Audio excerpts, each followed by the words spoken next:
veteran journalist and broadcaster Karima Brown has died in hospital due to COVID-19 related complications.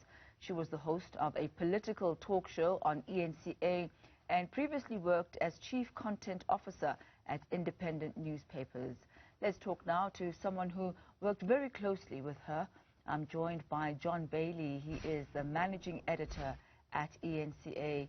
John, we send our deepest condolences to the eNCA as her work family and indeed to the entire journalistic fraternity at large. Now, you've worked very closely with Karima Brown. If you could tell us, what type of a person was she behind or off set, off camera?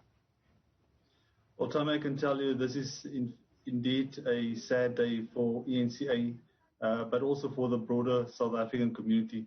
This is somebody who was completely committed to the cause of journalism, and she saw it as a way of also continuing with the activism that she was involved in. She was fierce in her approach, and she had strong opinions, which obviously didn't sit well with some people. But Karima was that person that we needed in South Africa, somebody who didn't think twice about taking on the powerful in our society. And the idea was always to make sure that we address the wrongs of the past, but also those wrongs that are currently being committed in our democratic society. So as said, a very committed person, a loving mother to her son, and also a good friend to us here at eNCA. And I know Karima now for more than 20 years. When I started in my career in journalism, and really committed to the core and wanted to use journalism as a tool to provide a service to the greater community out there. And tell us a bit about your relationship with Karima. You're saying that you've known her now for more than 2 decades. How did you meet, and what was the context that actually brought the two of you together? Well, we met during the time just after the dawn of democracy, and both of us worked in the radio for SABC. And we had vigorous political debates about different kinds of issues in South Africa that was so important for us at the time. And we continued that relationship until her flame was blown out today. And I must say, I'm going to miss all those SMSs that I got from her on a weekly basis, where we discuss issues. They were never that we discuss people, but more about those issues, those challenges that we have in the society, to try and right all these wrongs that we are experiencing. And so, as I said earlier, very committed to the core, somebody who stood for what she believed in, and she didn't think twice of challenging whoever it was in power that should have been held to account. If you could talk us through, John, the Karima Brown voice and the area that she had carved for herself within the journalistic fraternity and her choice in approach.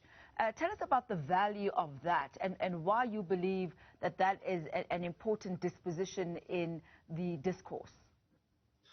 Well, if you look at where Karima comes from, her family, they were steeped in the fight against apartheid, the fight for justice in this country.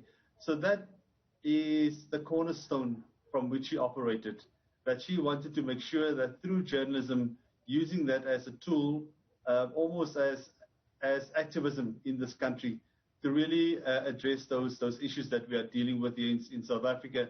But what she did as well, she didn't just keep it to herself. She was a mentor for many young upcoming journalists in South Africa, to tell them, to conscientize them, to make them aware of what are those challenges, but also to say, live your life as a journalist, live it complete, and ask the difficult questions to those in power.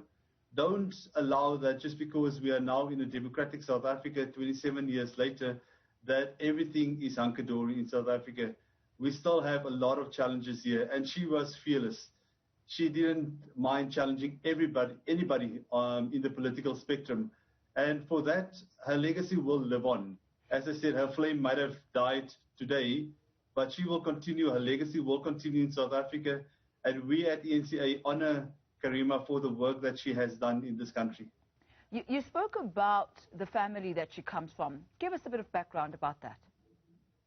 Well, she comes from Mitchell's Plain in Cape Town, so on the Cape Flats, and obviously also was on the brunt of this inhumane system of apartheid that many of us had to endure. So her brother, her two sisters, they all grew up in the same environment together with the rest of her family.